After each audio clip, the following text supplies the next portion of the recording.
اگر کسی شخص کو تھکان ہو یا ہلکا بخار ہے اس کو، تو وہ اس حالت میں بیٹھ کر نماز اس کی ادا کرنا صحیح ہوگا؟ لوگ جو اس کو سمجھتے ہیں کہ سفر کا مہینہ منحوس ہے، اس میں شادی نہ کرو، اس میں کوئی ایسے کام نہ کرو، تو اس کے متعلق تھوڑی رہنمائی فرمائیں۔ کہ اسلام کے اندر یہ جو منحوسیت کا عقیدہ لوگوں نے بنا لیا، بھئی فلاں چیز کے اندر منحوسیت ہے، فلاں چیز کے اندر منحوسیت ہے، یا اس کے اندر اللہ تعالیٰ کی طرف سے بلائیں نازل ہوتی ہیں، یا وہ منحوس مہینہ ہے، سمجھنا کہ بھائی سفر میں یہ ہوتا ہے، شادی نہیں کرنی چاہیے، خوشی کا کام نہیں کرنا چاہیے، سفر نہیں کرنا چاہیے، فلاں کام نہیں کرنا چاہیے۔ لیکن جو سامان عورت نے اپنی بچی کی شادی کے لیے تیار کیا ہے، تو وہ کیونکہ ان چاروں میں نہیں آتا، اس لیے اس کی وجہ سے زکوٰۃ لازم نہیں ہوگی۔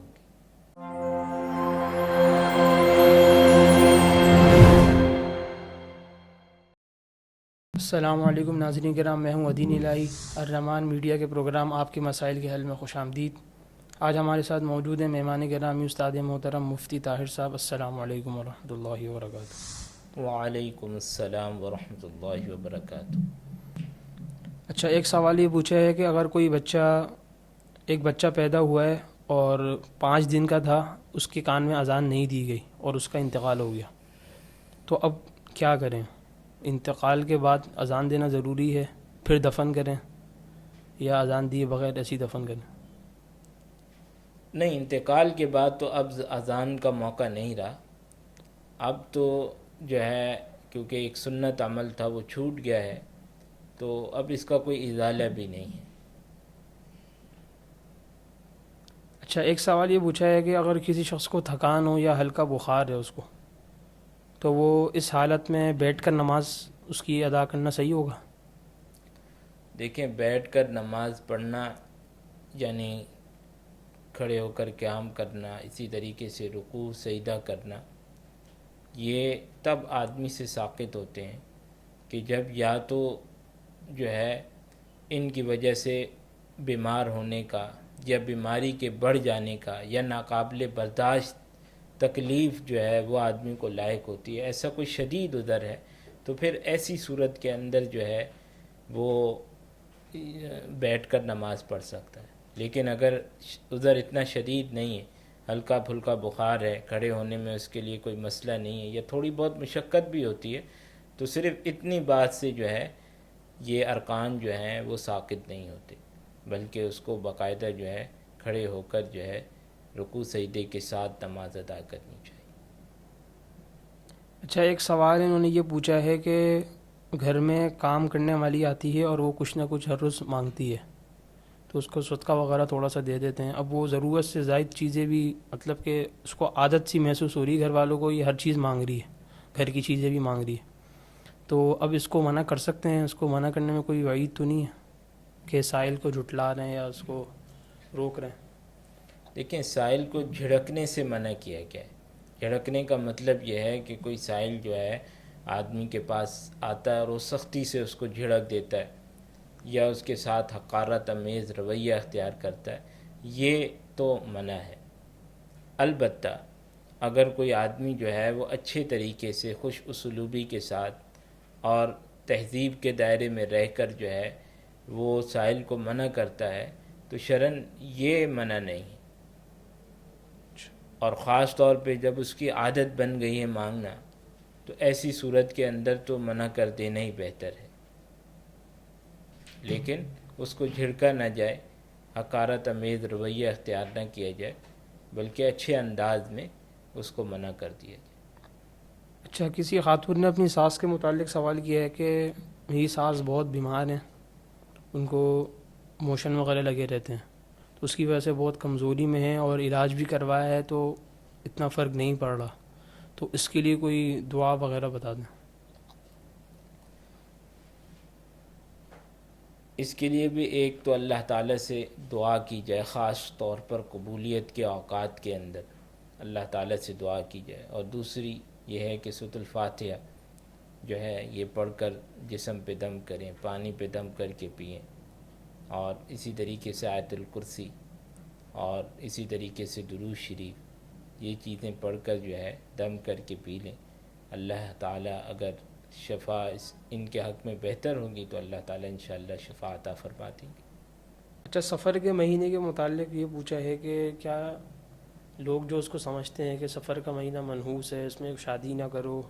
اس میں کوئی ایسے کام نہ کرو، تو اس کے متعلق تھوڑی رہنمائی فرمائیں۔ دیکھیں، پہلی بات تو یہ سمجھ لیں کہ اسلام کے اندر یہ جو منحوسیت کا عقیدہ لوگوں نے بنا لیا، بھئی فلاں چیز کے اندر منحوسیت ہے، فلاں چیز کے اندر منحوسیت ہے، تو اسلام نے ان تمام چیزوں کی تردید کی ہے۔ کسی چیز کے اندر اللہ تعالیٰ نے کوئی منحوسیت نہیں رکھی، بلکہ حدیث میں آتا ہے لا تسبوا الدہر، کہ تم زمانے کو برا بھلا مت کہو، کیونکہ زمانہ تو اللہ تعالیٰ اس کے خالق ہیں، اللہ تعالیٰ اس کے پیدا کرنے والے ہیں۔ تو اب زمانے کی اندر کوئی برائی آدمی نکالتا ہے تو وہ در حقیقت اس کی برائی نہیں ہے، بلکہ معاذ اللہ اس کی نسبت بالواسطہ اللہ تعالیٰ کی طرف ہو رہی۔ تو اس لیے یہ عقیدہ رکھنا کہ بھئی فلاں مہینہ بہت سخت ہے، یا اس کے اندر اللہ تعالیٰ کی طرف سے بلائیں نازل ہوتی ہیں، یا وہ منحوس مہینہ ہے، یہ ساری چیزیں لوگوں کی خود ساختہ باتیں ہیں۔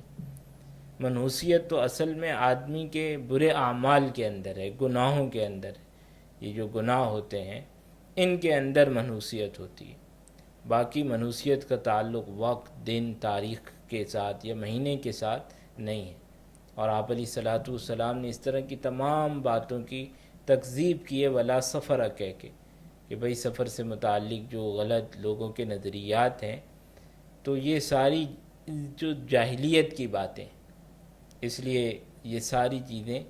سمجھنا کہ بھائی سفر میں یہ ہوتا ہے، شادی نہیں کرنی چاہیے، خوشی کا کام نہیں کرنا چاہیے، سفر نہیں کرنا چاہیے، فلاں کام نہیں کرنا چاہیے، یہ سب لوگوں کی خود ساختہ باتیں ہیں۔ بلکہ یہ تمام کام جو ہیں سفر کے مہینے میں کیے جا سکتے ہیں، جیسا کہ دوسرے مہینوں میں کیے جا سکتے ہیں۔ اس میں شرعاً کوئی ممانعت کی بات نہیں، بلکہ ایسا سمجھنا ہی درست نہیں۔ اچھا، سفر کے مہینے میں کوئی خاص عبادت، روزہ یا کوئی مصنون طریقہ ثابت ہے؟ جہاں تک سفر سے متعلق کسی خاص عبادت کا تعلق ہے تو وہ بھی شریعت نے سفر سے متعلق کوئی خاص عبادت مقرر نہیں کی کہ بھئی یہ روزے رکھنے ہیں، یا جناب علی جو ہے اتنے نفل پڑھنے ہیں، یا تلاوت سے متعلق کسی قسم کی کوئی مخصوص عبادت شریعت نے اس مہینے میں مقرر نہیں کی۔ باقی جو نمازیں ہیں، یعنی جو عبادات ہیں، فرائض ہیں، وہ اسی طرح دوسرے مہینوں کی طرح ہیں۔ اسی طریقے سے آدمی جس طرح دوسرے مہینوں کے اندر ایام 20 کے روزے رکھتا ہے، تو سفر کے مہینے کے اندر بھی وہ روزے رکھنا جو ہے بہتر ہے، افضل ہے، اور ان کو رکھنے سے ان کی فضیلت حاصل ہوگی۔ اسی طرح پیر جمعرات کا روزہ،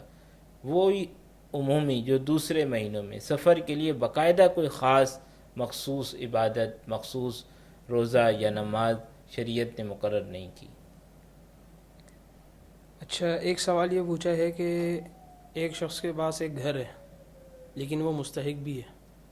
تو اس مستحق جو اس کا جو گھر ہے وہ اس کی رجسٹری کروا سکتے ہیں زکوٰۃ کے پیسوں سے، یا اس کو پہلے پیسے دینے پڑیں گے؟ دیکھیں، جو مستحق زکوٰۃ شخص ہے، اس کے پاس جو ہے ضرورت کا گھر ہے، تو ایسا شخص اس گھر کے ہونے کے باوجود جو ہے وہ مستحق زکوٰۃ ہی رہتا ہے، بشرطیہ کہ اس کی ملکیت میں سونا، چاندی، نقد رقم، مال تجارت اور اسی طریقے سے ضرورت سے زائد سامان، ان میں سے کوئی ایک نصاب کے بقدر نہ ہو، یا ان سب کا مجموعہ جو ہے وہ مل کر نصاب کے بقدر نہ ہو، تو ایسا شخص جو ہے وہ مستحق زکوٰۃ شمار ہوتا ہے۔ تو اس شخص کو جو ہے باقاعدہ جو ہے رقم، یعنی اس کو مالک بنا کر دے دی جائے، دینے کے بعد جو ہے پھر وہ اپنی رقم سے جو ہے گھر کو جو ہے نام کروانے کا یا کوئی بھی اور کام جو ہے وہ کر سکتا ہے۔ لیکن کسی نے خود ہی اس کا یہ کام کر دیا زکوٰۃ کے پیسوں سے، تو پھر یہ درست نہیں ہو۔ اور اس صورت یعنی درست نہ ہونے کا مطلب یہ ہے کہ کرنے والے کی زکوٰۃ ادا نہیں ہوگی، نفلی صدقہ ہو جائے گا۔ ہاں، اس کی طرف سے ایک معاونت ہو جائے گی۔ اچھا، ایک سوال یہ پوچھا ہے کہ ایک شخص کے پاس 4 تولہ سونا ہے اور کچھ پیسے ہیں، تقریباً 20,000 روپے ہیں، تو اس کو اب زکوٰۃ دینی ہوگی اور کس حساب سے دینی ہوگی؟ 4 تولہ سونے کے ساتھ جب 20,000 پہ آ گئے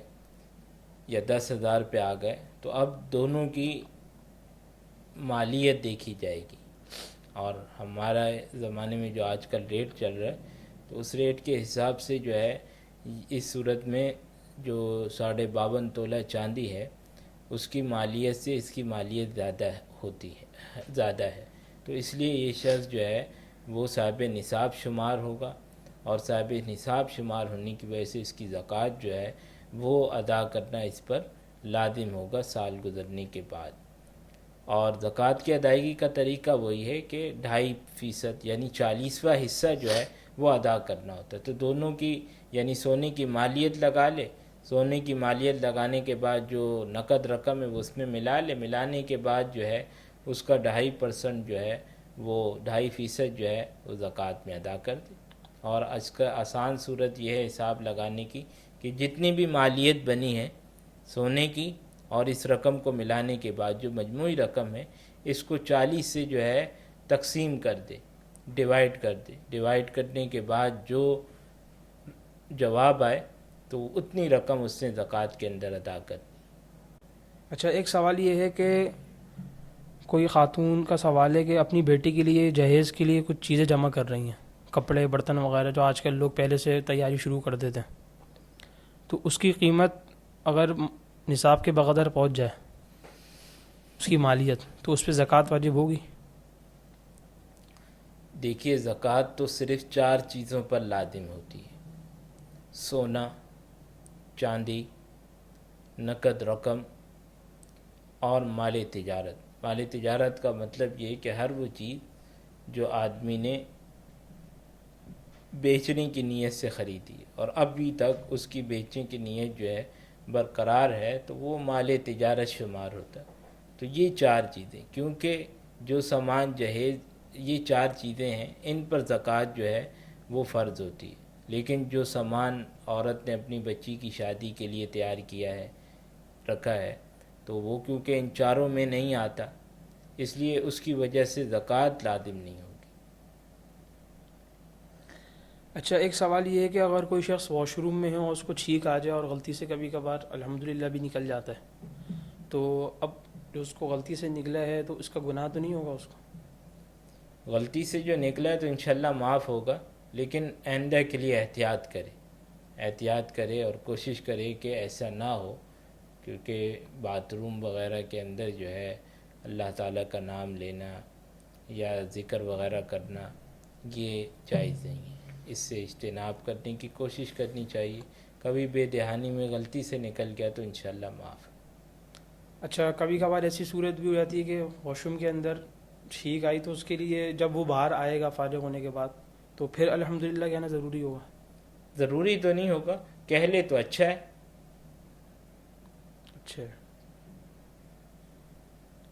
اچھا، کسی شخص کو بار بار کبھی کبھار ایسا ہوتا ہے کہ چھینکیں بار بار آ رہی ہوتی ہیں، تو ہر مرتبہ کہنا الحمدللہ کہنا ضروری ہے اس کے اوپر، یا رک جائے وہ جب اس کو لگے کہ اب ختم ہو گئی چھینکیں آنا پھر الحمدللہ کہے؟ دیکھیں اس بارے میں یہ بات یاد رکھیے گا، اگر جو ہے اس کو مطلب 1 2 3 چھینکیں آئی ہیں تو شروع میں بھی کہہ سکتا ہے، یعنی ایک، اور آخر میں بھی کہہ سکتا ہے ایک مرتبہ، ہر مرتبہ کے لیے الگ کہہ لے تو بھی صحیح ہے، درست ہے، یعنی جو صورت بھی اختیار کر لے وہ طریقہ وہ اختیار کر سکتا۔ البتہ کسی کو بیماری کی وجہ سے، نزلے کی وجہ سے یہ بہت زیادہ چھینکیں آتی چلی جا رہی ہیں تو پھر اس صورت کے اندر جو ہے اس کو کہنے کی ضرورت نہیں۔ جزاک اللہ مفتی صاحب، وقت دینے کا شکریہ۔ اللہ تعالی ہم سب کو مسائل سمجھ کر اس پر عمل کرنے کی توفیق عطا فرمائے۔ السلام علیکم ورحمۃ اللہ وبرکاتہ۔